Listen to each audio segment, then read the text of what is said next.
Alors, les tarifs de la i208 ont été communiqués. La i208 restylée. Elle coûte moins cher, un peu moins cher que l'ancienne version, tandis que sa gamme a été simplifiée et que l'autonomie est en route.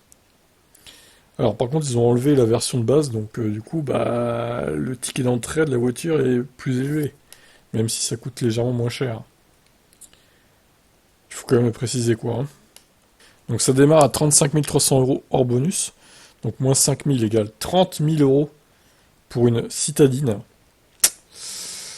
Ouais, bon, c'est beaucoup quand même, hein. Alors attendez, là, parce que j'aimerais comprendre. On a quoi? Mais attendez. T'as une finition e-style qui a 50 km de moins, qui est 20 chevaux moins puissante, et qui est 600 euros plus cher. D'accord. C'est intéressant ça. Non mais enfin là je... Pourquoi ils ont pas mis la version... le nouveau moteur et une batterie... non, enfin... Non, c'est juste le moteur qui change, j'ai pas l'impression que la batterie ait changé, mais... Enfin, pourquoi ils ont pas mis ça sur toutes les versions en fait? Non mais alors là, c'est débile quoi.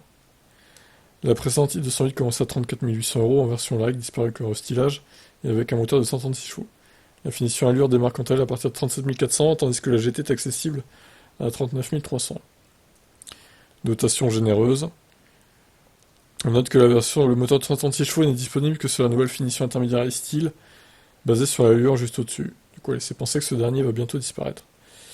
Bah, à la limite, j'aurais pu trouver ça plus logique qu'il y ait le moteur, l'ancien moteur sur la version de base active, et que les styles ils mettent le nouveau moteur, quoi.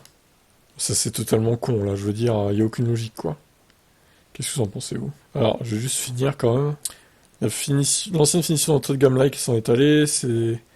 Et donc elle est livrée avec un écran tactile de 10 pouces intégrant Apple CarPlay, Android Auto sans fil, la clim automatique et le pack safety incluant entre autres régulateur limiteur de vitesse, la reconnaissance et panneaux.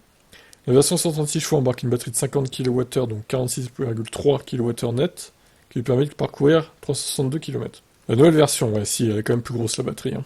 156 chevaux, donc pack NMC, 54 kWh, 51 kWh net. Tu gagnes quasiment 5 kWh, c'est pas négligeable.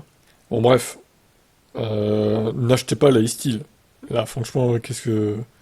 600 euros de plus pour moins bien, n'achetez pas ça, hein, vraiment. Mais enfin, qu'est-ce qu'ils croient que tout le monde va l'acheter parce qu'elle a une meilleure dotation? Enfin, c'est débile. Franchement, je comprends pas la logique, quoi. Je vous laisse commenter.